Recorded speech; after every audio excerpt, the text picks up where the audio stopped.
All right, everybody. So, welcome to what is going to be episode 28 of the podcast. My guests, Bryan Titman, Venn Johns. Good to see both of you guys again. Thanks for coming on. And also, thanks for dealing with the technical difficulties with getting Bryan on. Just me.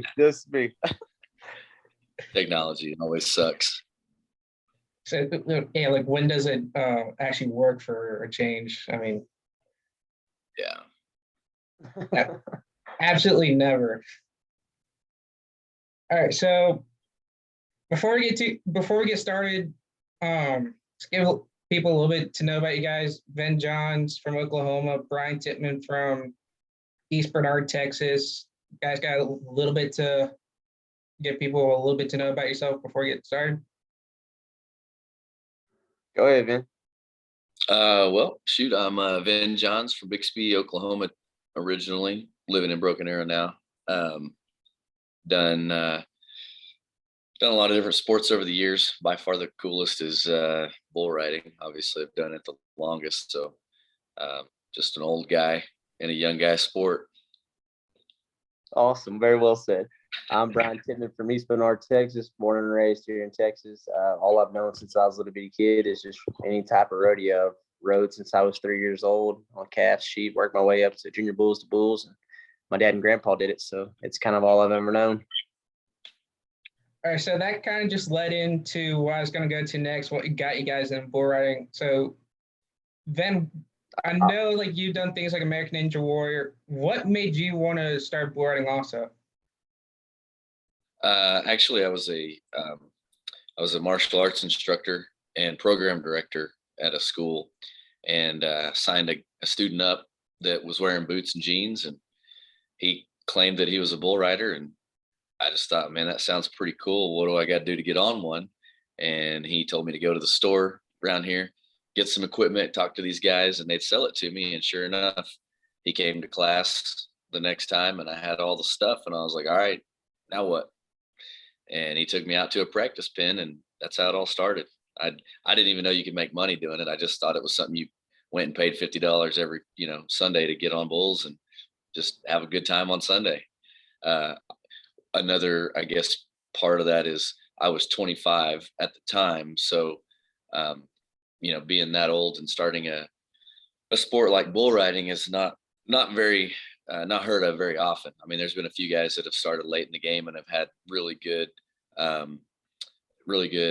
careers and stuff, but it's not something that most 25 to 30-year-olds, I would think, should probably try to make that a goal of theirs. So just curious, what is it like though being as old as you are, Vin, and competing in a young man's game like bull riding? Well, I think part of the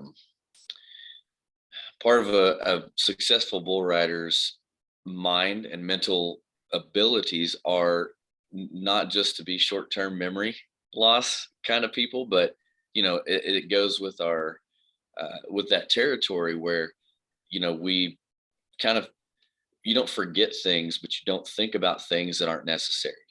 And so for me, I'm kind of in that boat mentally with my age, with what I'm doing, how I'm doing it.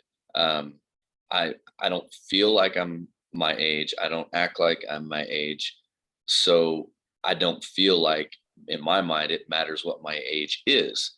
Again, with that being said, turn to other people that, are 30, 35, 40 that want to go get on bulls and do it week in and week out.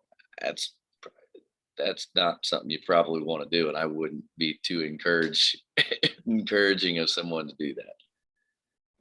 All right, so I mean, it's, like I say, young guys, it's a young guy sport, but if you do look at a lot of the guys that are in the top 35, they're not 18 years old. They do have a little bit of age on them, and they do have a little bit of experience. There's going to be those one-offs, where, Lockwood comes in and just bam, hits it and everything's clicking. But JR, literally the top 10 guys are all between 25 and 35. So not that they're getting older, but, it's not just young, super young guys that they let in, making waves. So I did just think of something like I know like more experience in a sport like Tom Brady, the NFL, like he gets smarter with the game. Does it kind of feel like that with bull riding, or is it also like at the same time with that you guys are getting on bulls and it's not something that your normal human being would do, not just let alone at your age? I mean, I think that the fact that I've got a lot of experience, I still like, I mean, there's so much that I don't know. And I learned stuff from younger guys. And again, that just kind of goes back to me and my mindset of it doesn't matter if, a guy is younger, older. I really don't care how old you are. If you bring something to the table, that even if it goes against what I think, I want to invite that information in so that I can either discern that that is something that I should consider, or if it makes my belief even stronger. And so really it's going to be a positive no matter what in that way. Yeah, see, I think it plays factors on both ends. I think, you mature when you're young, you have no care in the world. So you're giving it everything you got. When you get older in this sport, you kind of mature and you kind of, it's almost the same deal. It's just a little bit twisted, if that makes any sense. Like it plays the same factor. Like your mind's is more zoned to win, and you're thinking of more of the it's not a thinking sport. So how can I say that to where it plays on both ends. Like when you're young, you're just full of it. You're ready to go. You're full throttle. You don't care what stands in the way. When you get older, you get mature. You start thinking more about your body and how to react, where to put yourself in, and things like that. I don't know the word definitely. I would use to say with that, but yeah, I mean, you definitely make more calculated decisions, I think, where and which that's kind of the mentality that we're all taught, or that obviously not me, but everyone else that I've talked to, all my buddies that are riders, it's the cowboy way. It doesn't matter what it is, you entered it, you get on. Well, it's not that that's not still true, but I mean, when you take 3 events in one weekend and you got to pick which one you're going to go to. I mean, PRCA guys do it every week, so they're used to doing that. PBR riders usually aren't, if that's all they're riding in. But again, you got to look at, if there's 2-3 events in a weekend, what is the determining factor of which one you want to go to? Is it money? Is it the bulls? Is it because you got friends there? Is it, I mean, like there are so many different reasons why a guy could pick that. And I think what Bryan is trying to say too is when you're young, it don't matter. You just enter. Like you don't really think as much about that. You're just like, just put me in all of them. I'll get there somehow. And then you're right. And then when you get older, you're kind of like, okay, well, I mean, obviously I'm not going to be able to get there no matter what I do. And then of course, being older too, you're looking at, like Bryan said, health. You may not heal as quickly. You may have something that you've overlooked for a year or years, but it's something that you're like, dang, I don't know if I want to spend $1,000 and this much time to go get on, a ranked pen of bulls when my chances of success are drastically lower.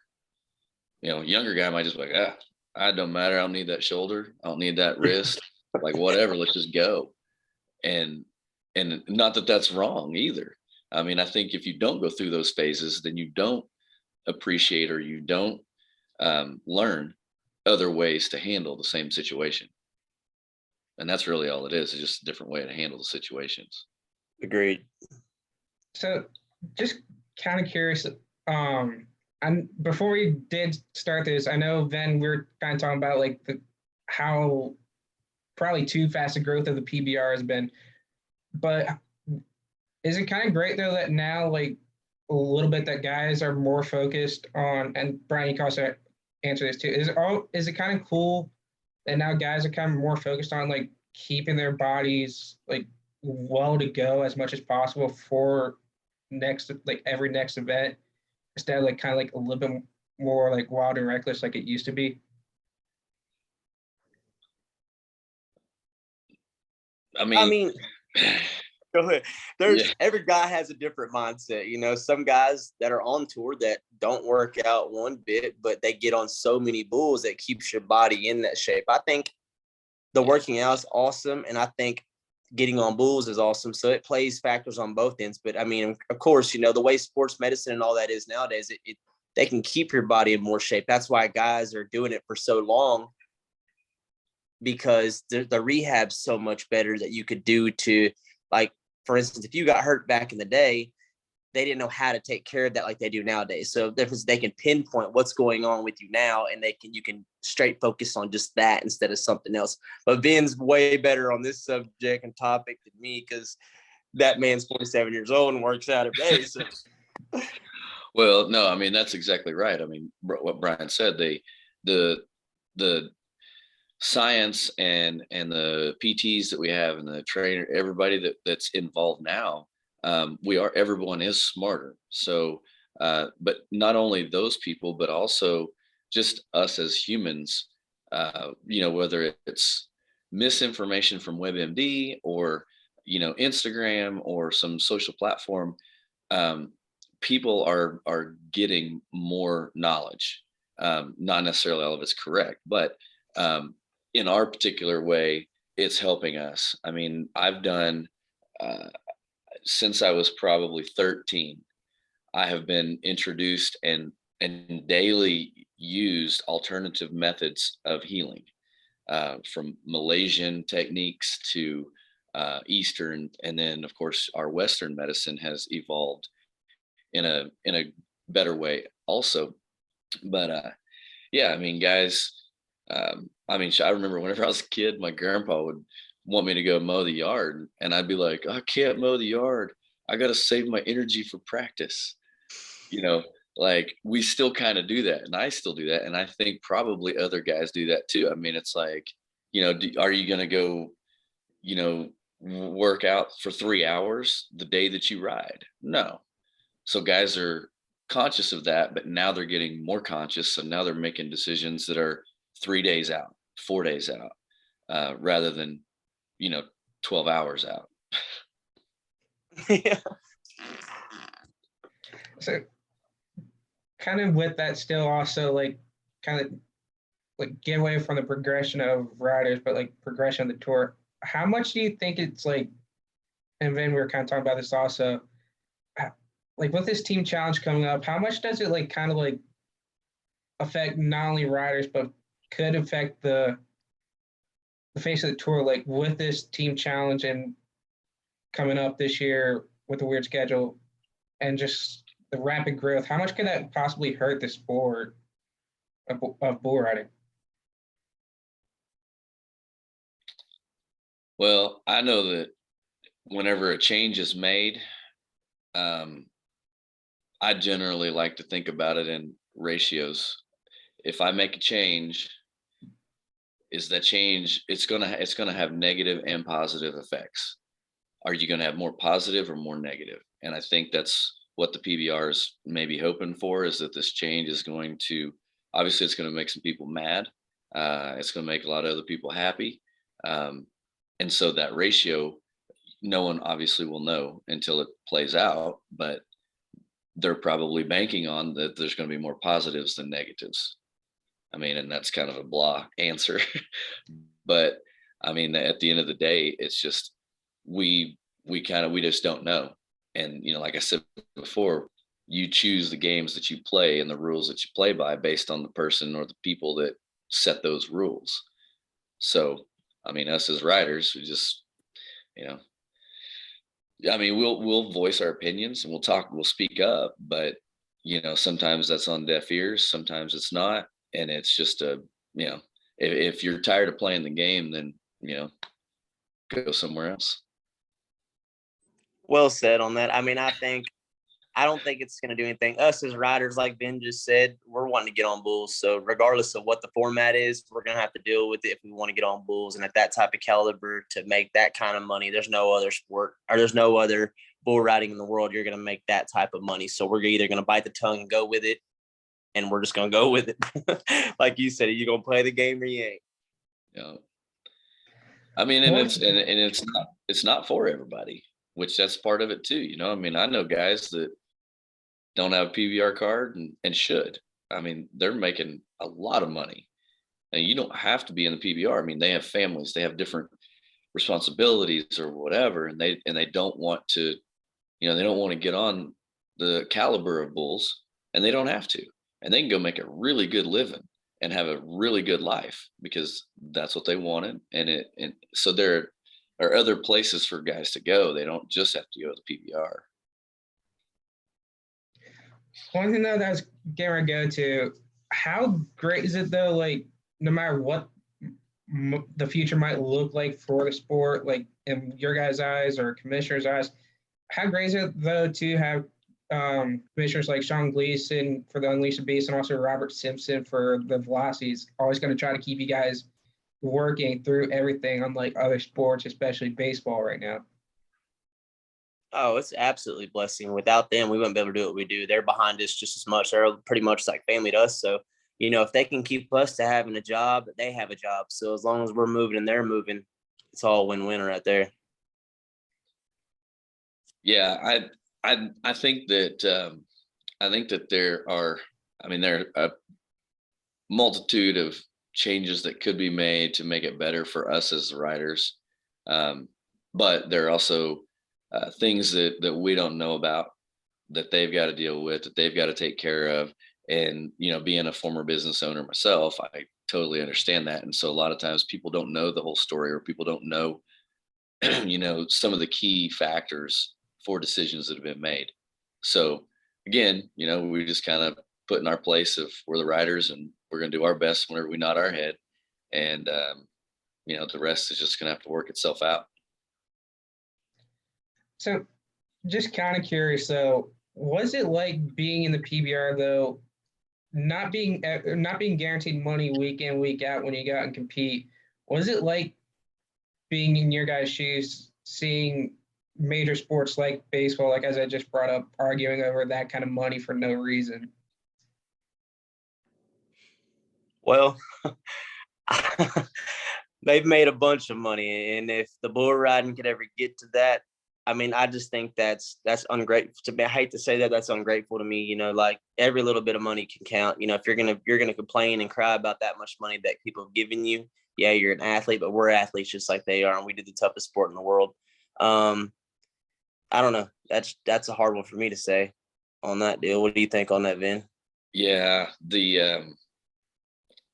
I've been an unpaid athlete my whole life, pretty much. My MMA career, that was paid, but it still wasn't hardly peanuts, because back then, it's been a long time, they weren't paying like they do now, like the UFC does now. But I just think that, again, it kind of goes back to, we know how much we can make, and we know it's 50% on our shoulders. And if we're willing to gamble that other 50%, and gamble on ourselves, then we're happy.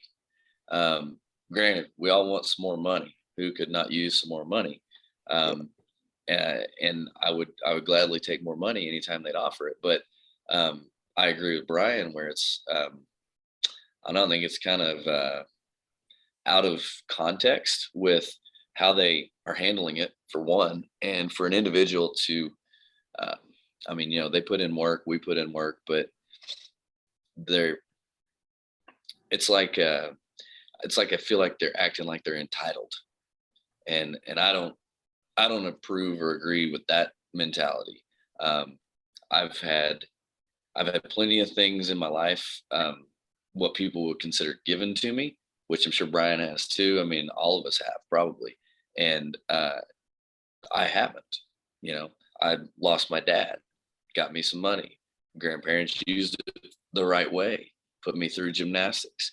So an outsider looking in doesn't see all the things that went behind where I got and what helped me get to where I'm at today.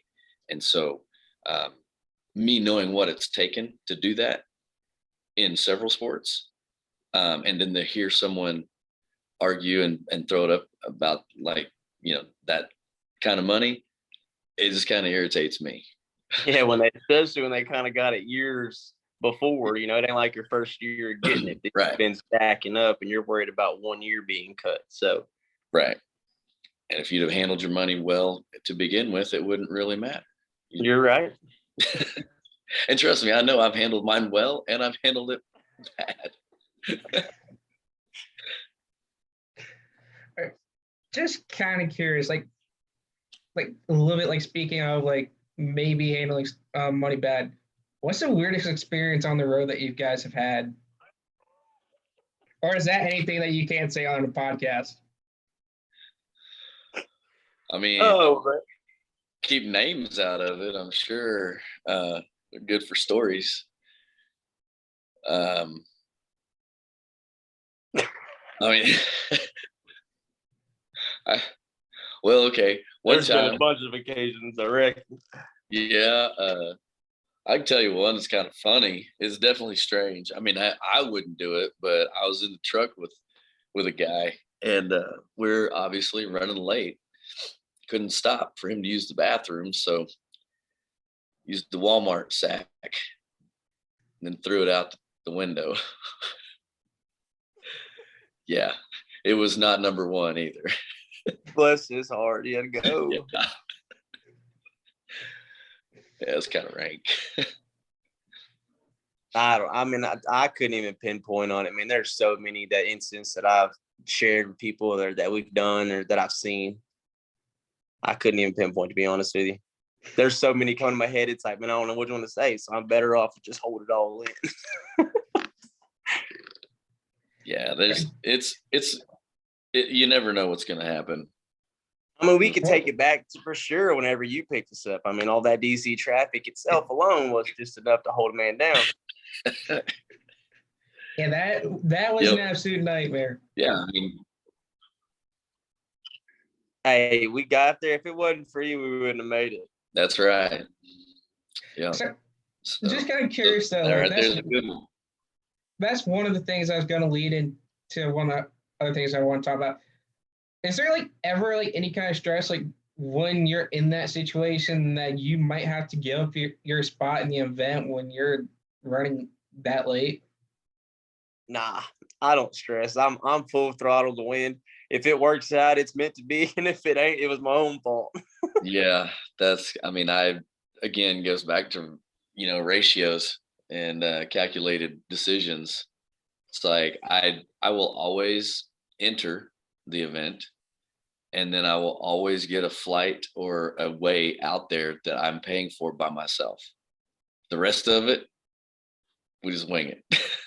So, hey, we can go. I'll just bring this up one time so far. For this year was pretty much a real winger. We were in Toronto, and we were all having a good time. The bull ride ended. That's Turon, not Toronto, Turon.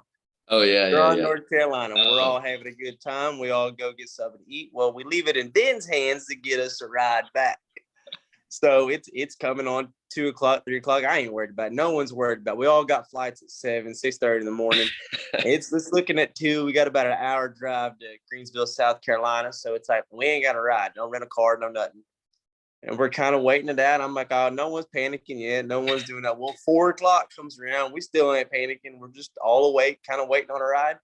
And we finally were like, all right, we're going to start canceling these flights to, have to get a new one. Well, sure enough, Ben pulls through and we get on this airport bus shuttle. I don't know what it is. This big old bus. And this guy gives us an hour ride, stops at the store, gets us a pizza, a bunch of junk food, and we just rolled.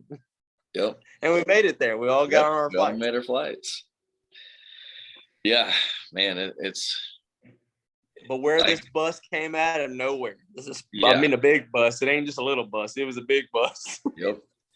Yeah, like Bryan said, man, it just, you trust in the process and the universe and it's not everything is in your hands. You can do so much to control as much as you want, but sometimes it just don't work out that way, even when you plan it to happen. And I think because we've been around for long enough and for so many years that things like that have just continued to happen. We don't take it for granted at all, but it's also something that we know is just as likely to happen that it's going to work out than it won't work out. And So- that exact same deal goes into bull riding, because that's where I learned that from. You can't set traps. You can't plan ahead. Bulls got a mind of their own, just like that. You can't control the universe or things around us. And that's the same thing riding bulls. You can't control that animal. I can't control Venn if Venn beats me. I'm just as happy as for him to win as anything. I want to see him ride the bull. I want to see guys do great. I want to see them succeed. That's what I feed off of. So if they do great and they feed off that, I feed off that. The good Lord's blessed me to be here. So that's my brother right there. I'm excited to watch him do great. Oh yeah. Yeah, Jet. I mean, seeing one of your friends spur one and be 90 right before you. I mean, that's why you do it in the backyard. I mean, that's kind of the same concept. Now we just got money and lights and music. So just kind of curious though, then what is kind of like, or how great is like the cowboy mindset that everybody has, like knowing that you're not out of it until it's officially over? Like Ben, I know like this year you went from maybe missing the velocity finals by about 30 places to then doing good enough. Wasn't it like in Dayton, Ohio, to then qualify for the finals? Was the cowboy like mentality kind of say like in order to like just never say quit until it's over? That's a cowboy way. It's not just that descriptor at the beginning of way. I mean, that could be gymnastics, it could be ballet, that could be football, that could be, whatever you want to put in front of it. It's just a way. Like people are either that way or they're not. I don't know that you can actually teach that. I I think that it could probably be inherited to some extent, but at the core of it, I think there are just some people that are built that way. They're made that way. And the ones that are cowboys or bull riders that just happens to be what they are. But they're still that way. And that's why a lot of times when you see very successful athletes, bull riders included, when they go on to the next thing, they're really good at that too. They're not going to ride bulls forever. They're not going to play sports forever. But the next thing they do, maybe they're a business owner, or maybe they're, it doesn't even matter what they are, but they're really good at whatever it is that they want to do after that, because of that way that they are, where it's, I mean, hell, how many times when it's really been over, still didn't think it was over. And then it turns out that it wasn't. But by all, different ways you're looking at it, it's over. But you just, don't quit, and it works itself out. Yeah, and like it's always just because there's like 3 events left, well, you have to let that one weekend go, because there's always another one. The same thing when it comes to playing sports. Just because it's over, like baseball, if there's an inning that you're down or behind, there's always another inning until the game's over. So you can't throw in the towel. If you throw in the towel, then you're losing. So you might as well just give it all you got and let everything else go to win. Till the bitter end. So also kind of curious, was it like come from like Brian, I know like East Bernard, Texas, not really that big of a town. Was it like come from small towns and then realizing that you're competing in major cities like Fairfax, just right outside of Washington, going to Vegas, going to Fresno, Denver, whatever it may be, those kind of major cities? Was it like going to those cities and winning any kind of big money that the PBR can give, will also still come from your background? Oh man, it's definitely a blessing, because my town has a gas station, a light, a Sonic, and that's about it. So it's super small. There's more cows here than humans. It's definitely a blessing to be able to go out there. And the way I was always taught, if I can't beat anyone right here by my house, I'm not going to beat anybody on the road. So until I was able to beat them right here in my backyard, I never took a step out of there. And that probably could have hurt me a little bit when it came down to it, because I eventually didn't buy my PBR card till I was probably 20, because when I turned 18, I wanted to go, but I felt like I didn't accomplish what my dad said I needed to do right here. So when I broke my hip and pelvis when I was 18. So after that, I bounced back and I was like, man, you know what? I have to keep I finished reserve champ that year with this little amateur finals here. So I was like, no, I have to win year in. Well, when I turned 21, I won the year in here. That next year, I bought my PBR card and haven't looked back since then. I wish I had got a little earlier start on that, but it's definitely been a blessing to go out there and, you pick up that big check. Like after I won Clovis and they gave me a check for 15, I was, man, that type of money in my hands at that, that time, I was like, man, I didn't know what to do with it. Just being on the road, I was so blessed, the Lord, giving me the talent and able to be there and be able to compete against some of the best guys in the world that I looked up to.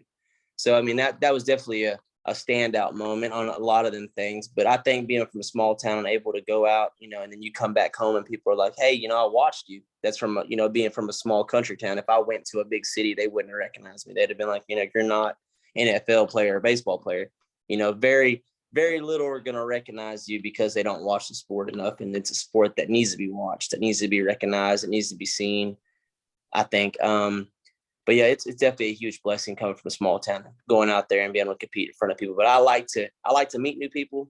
I like to see kids. I like to spread what I do know or whatever. I just want to meet people. I want to put a smile on somebody's face. I want to make an impact on someone that, because they're probably going to make an impact on me. So if I can meet you and be your best friend, hell, I'm all for it.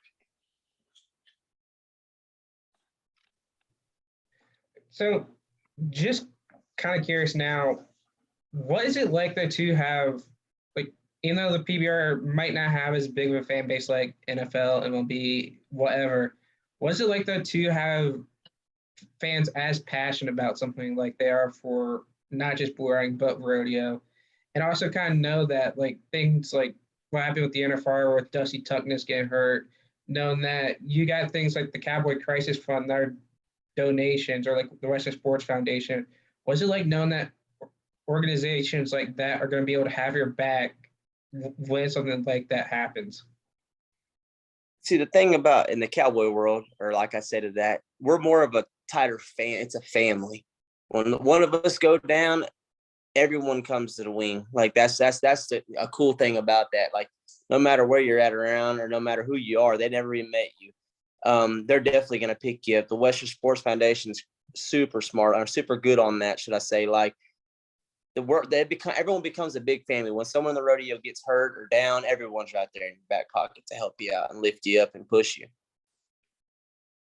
Yeah, the Western Sports Foundation has they've definitely taken a driver's seat in helping out the Cowboys, not just in financial ways, but in doing mental aptitudes, doing physical workouts, doing just teaching life skills and different things like that.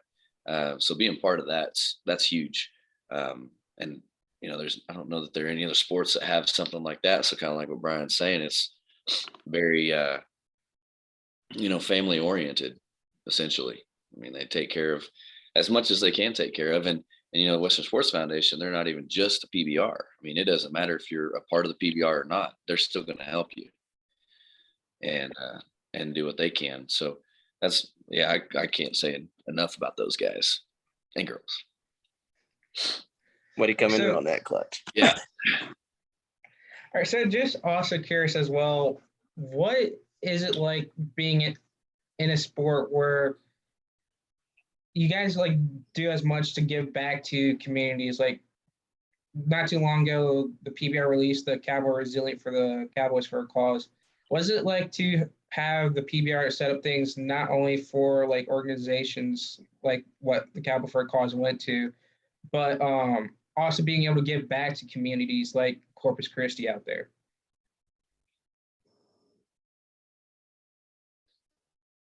Go ahead. Well, I mean, they're doing what we all want to do, which is giving back somehow. I think they've been pretty creative in their methods and how they're doing it. Again, it kind of goes back to getting a different demographic and reaching more people and different types of people, and getting a stereotype off of what a bull rider might be or someone who's a cowboy might be. And I think that's good and very positive and has been pretty powerful. So, I mean, I think it's great that they're doing it. Again, I don't know what else we could do different to make it better, but that's why I just ride bulls and let them do all that other stuff. I agree. I do think they're doing great. I think they're going out and reaching people, different type of people, and everyone has a little bit different mindset on a cowboy. They think we're all these bona fide rednecks, and that's not all of it. Everyone's different. We all come from different places. We're all different people. I like that they're reaching out and doing things, and I bet it's going to continue to grow, and they're going to go out and do other things.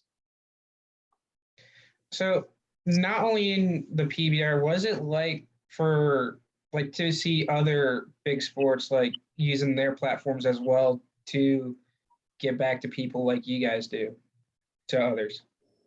I think it's awesome. If anybody can go out, and if you're doing a sport that people look at, that people admire, you're going out and you're giving back. It shows a lot to communities and stuff like that. Like, these guys are athletes, but they're coming out to either take care of us and help us, or just being able to donate.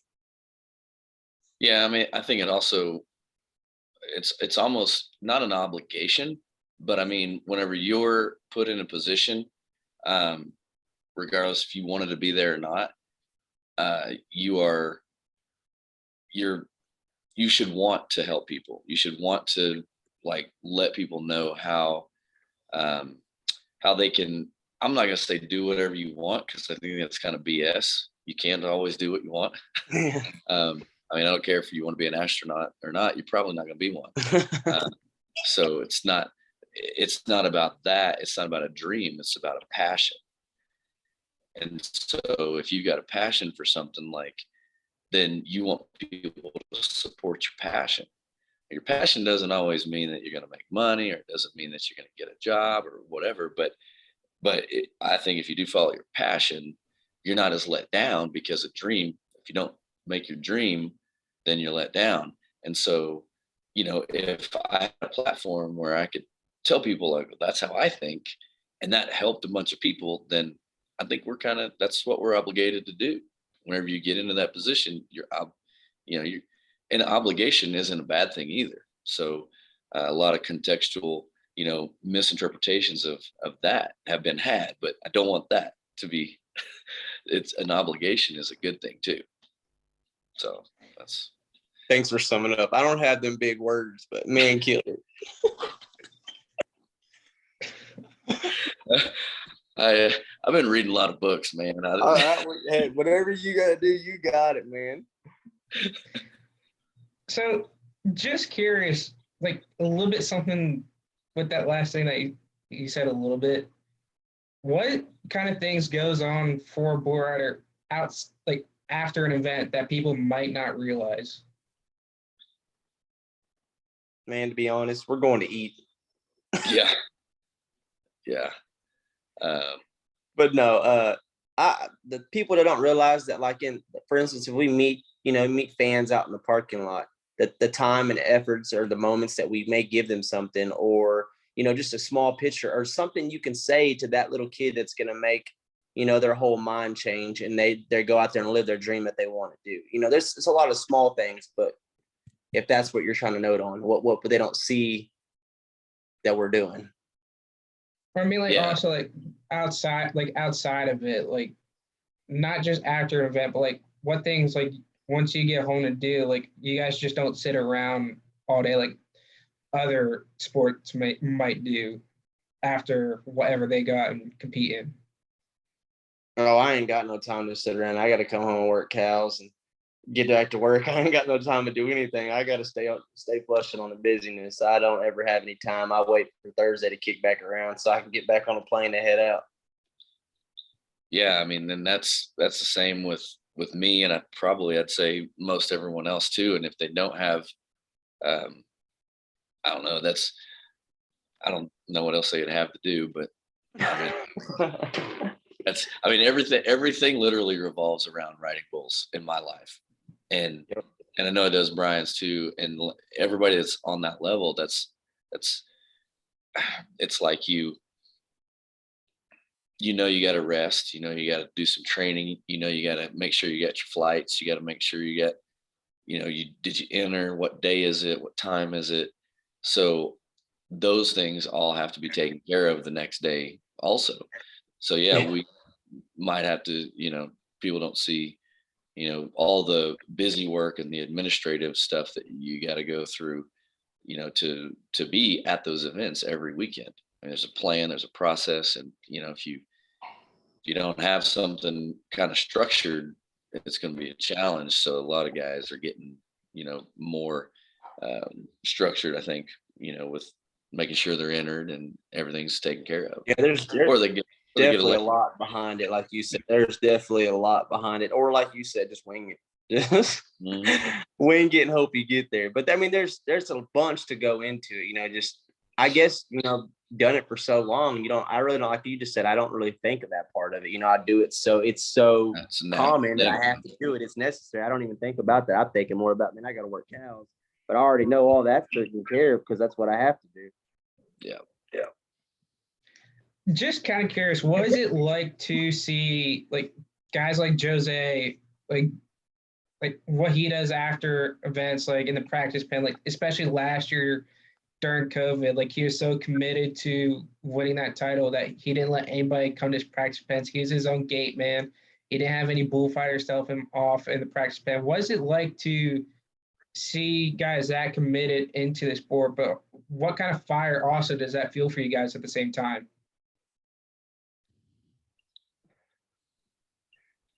Well, Jose is a machine. And no, he's awesome. I mean, it's he has made decisions and put himself in a position to where he can do those kinds of things. So I think that if another, I could probably tell you 5 other guys that if they had the same options, that they would probably do the same thing too, me included. And I think that's great that he's taking advantage of his situation and his opportunities and doing everything he can to get what he wants. So, I mean, I commend him for it, even though it is crazy to, not have anybody out there at all. But, that's how bad he wants it. And you live in the right area, any bulls could be brought to you. And he's definitely, you can't take anything away from the dude's a beast. The man's awesome. The dude knows what he's doing. He's living it right. The good Lord's with him, is protecting him. It's his time to shine. And I think there's going to be more of him shining. Yep. And to add on to that, yeah, I mean, it's nice knowing that there are other people who want something as bad as you do. And so that just kind of helps you, not get a fire, but just maybe maintain it, because there's always days that's kind of like, oh man, I know I got to do this, but I'm just not really that excited about doing it. But you do it anyway. Well, that little 5% like nudge that makes it a little hotter. That's cool. That's what that does for me. It's like, oh yeah, well that's badass.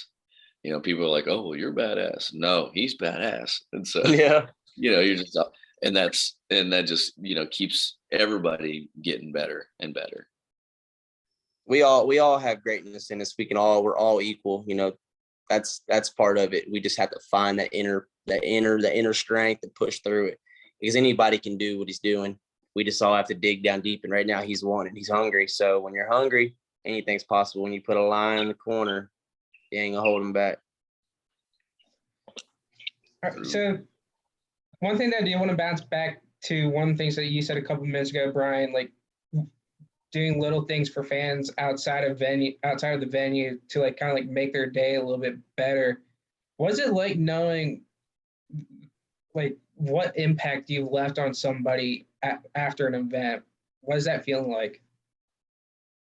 That's what I enjoy, because I remember being a kid, and I always wanted that. When I was somewhere, I went somewhere with my dad and them. I always thought, man, that'd be cool to get a glove from a guy. If I got gloves in my bag and I see you in the parking lot and something moves me to where that's how I am. I want to put a smile on your face. I want to make an impact. I want to know that no matter what, if you know me or not, I'd be like, damn, a bull rider gave me something. I want to leave that. I don't want all of us, everyone to think that, we're someone we're not, because deep down, we're some of the most like caring, hardest guys out there. Like, we're willing to do whatever we can to give our shirt off our back to help anybody. That's also goes back to a cowboy mindset. Like, no matter what it is, if you don't like a person, you're still going to go out there to help that person do great. That's just us as people, you know?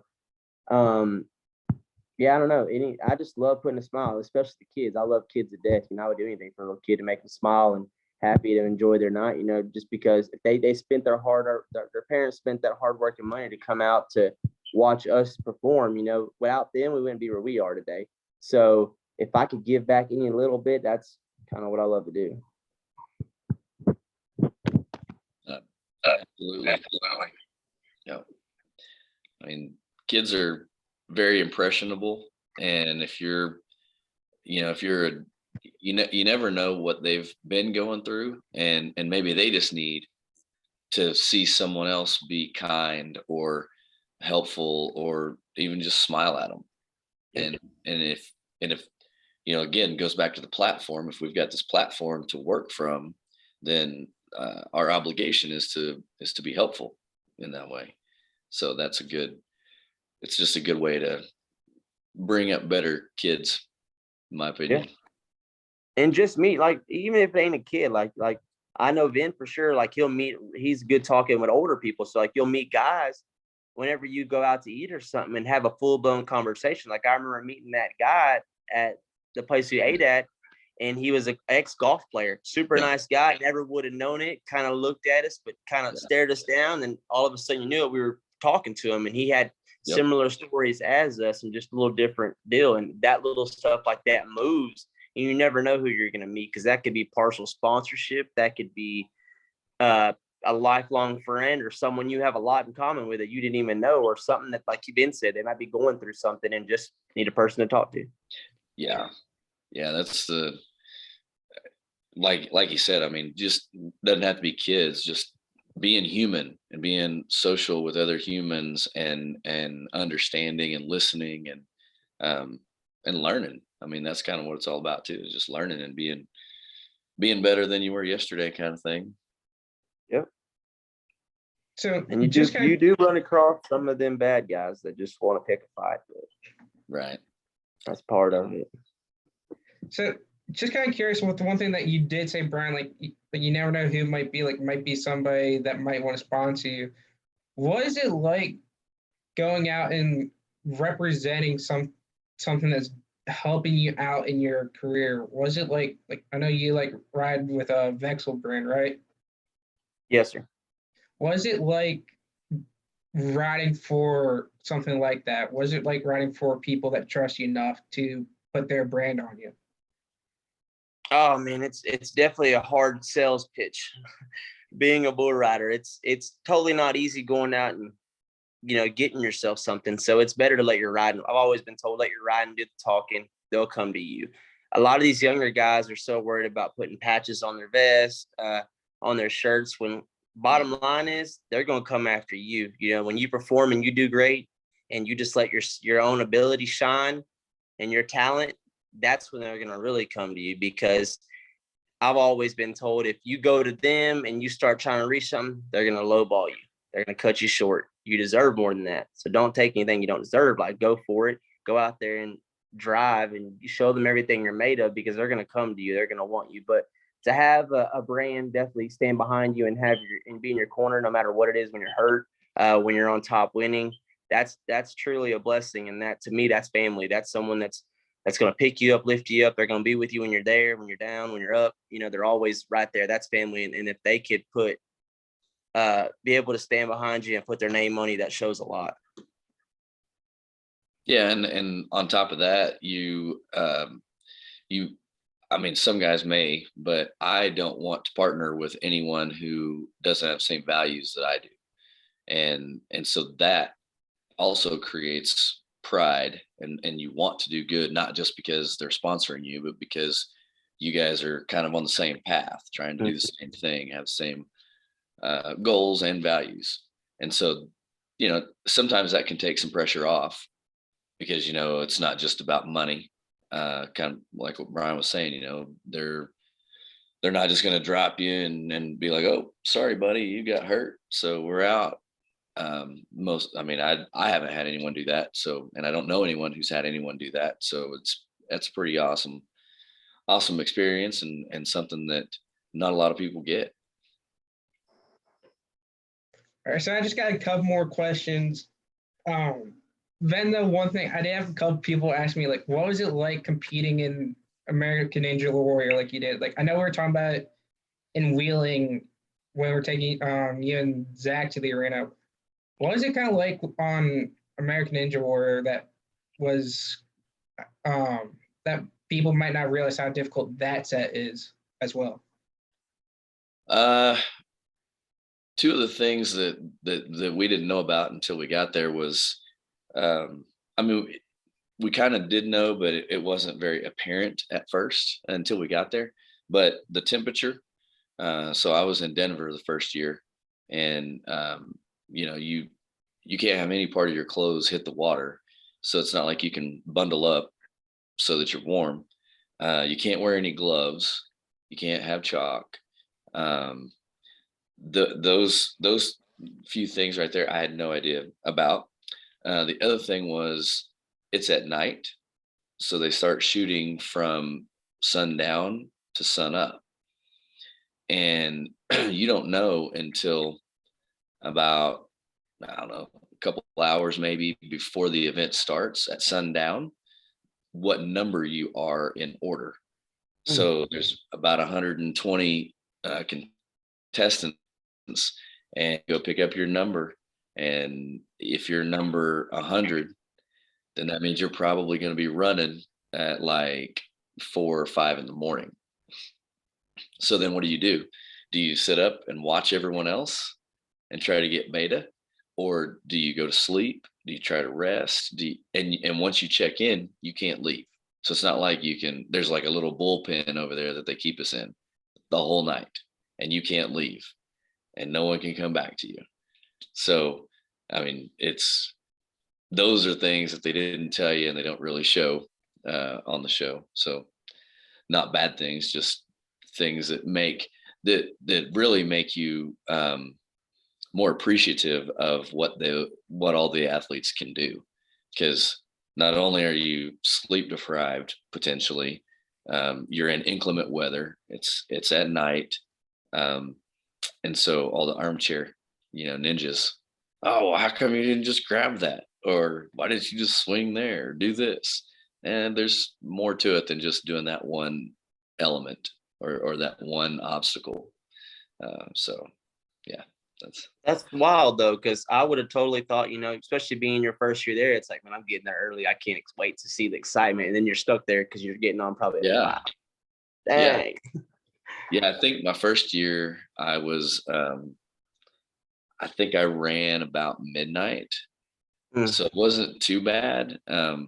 You know what I mean? You got the butterflies, you got the all the stuff that comes with competition, all the good stuff. There really wasn't any bad stuff about it. I don't know if it's good or bad or indifferent to say it, but once I started riding bulls, it made me look at things and my perception of things way different. So I'm like, oh yeah, I could fall off of that obstacle and I'm going to hit the water. That's it. And it's going to be cold. There's no bull trying to hook me or freight train me or anything. And everything is less dangerous. So I'm just like, oh, that's all right. We fall in the water. Yeah. I feel like swimming anyway. It's all right. I throw a couple of gators in there and I might be like, oh, okay. Yeah, I ain't going down there. Yeah, I hear you. Extra incentive. But yeah, that's some of the stuff about the ninja side. So just curious real quick, you did bring up a little bit right there, like people like being almost like armchair judges, like saying like you should have done this, you should have done that. Is it ever knowing, like, being bull riders and like knowing how difficult the sport has become and seeing that firsthand, then seeing like people be like, oh, like Jose's ride shouldn't have been 98 or something, like, or whatever it might be, or like his 97 ride or Dalton's 96 ride on Lupa, What's it like seeing people thinking that they know more than what the contestants might know?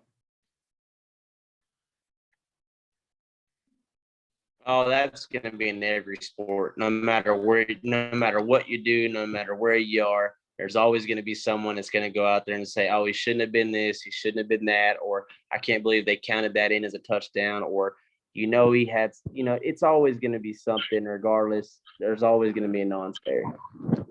Yeah, I think they're just certain. Kind of goes back to the way people are. Sometimes some people just like to argue about something. Yeah.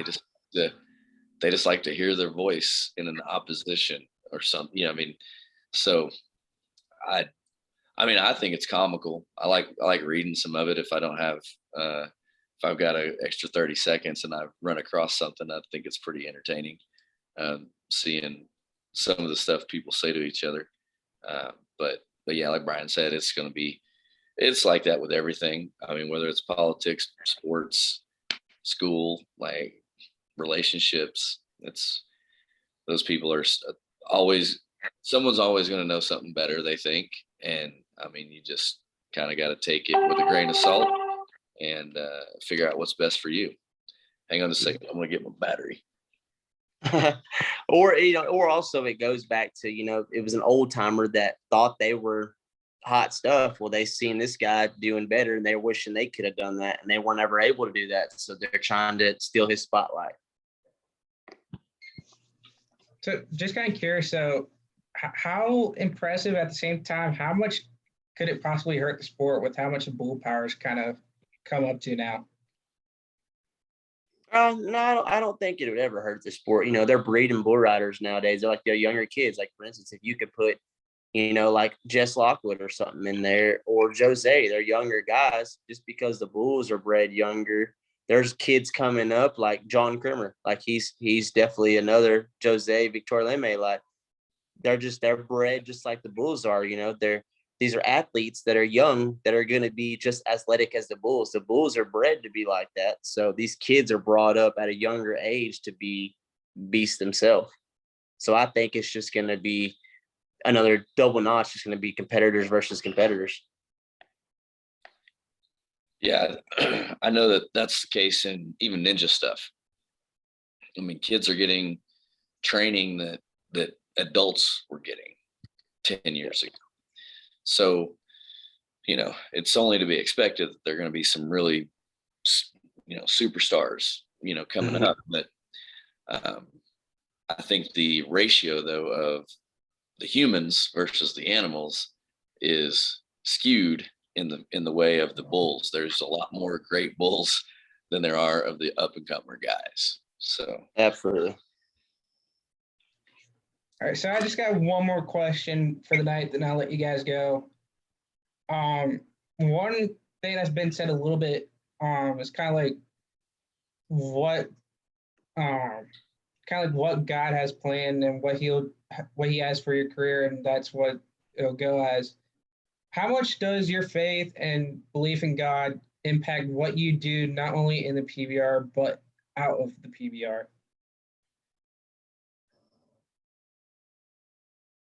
You want it? You want me to get it? Oh, go for it. Man, I can't tell you enough. The good Lord's blessed me beyond belief. And no matter what he does with my career, it's a blessing that I'm able to take a breath each day, that I have hair on my head, that I'm clothed, that I'm able to breathe. Like I take a lot of the little things. I don't, if my career was to say I would never say this, but if say it was to stop tomorrow, it wouldn't be the end of the world. There's always, God has another purpose for you, regardless of what it is. That's why most people in this world need to start being more kind to one another, reach out and help a friend. It would change a lot. It would do a lot. But yeah, like he's done terrific and wonderful things for my life and my family and friends. I've met brothers that I would have never thought of ever meeting across the United States or in the world, period. But yeah, like his faith, I have so much faith in him when it comes to riding bulls. I believe he's always in my corner, no matter what. All glory to him.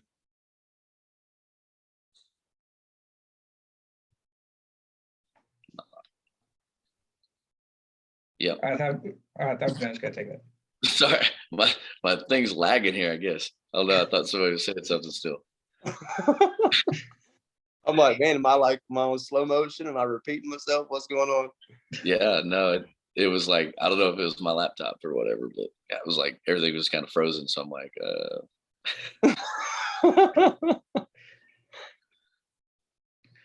Technology, what are you gonna do about it?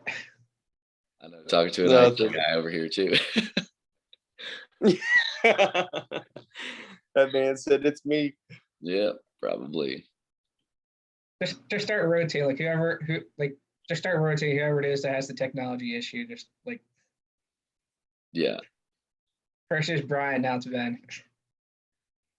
Yeah, Yeah, it was me totally. That's why I said, man, just ask Ben, what should I do? Reboot my phone. Just reboot it 3 times. It'll fix everything. All right, that's all I got for the night. Thank you guys for doing this. Appreciate it. Good seeing you guys. Good luck to Yeah, whatever event you guys end up competing in anytime soon. cool. We'll Thanks. definitely holler at you when you come back that way. Yeah, for sure. And we'll do another podcast soon.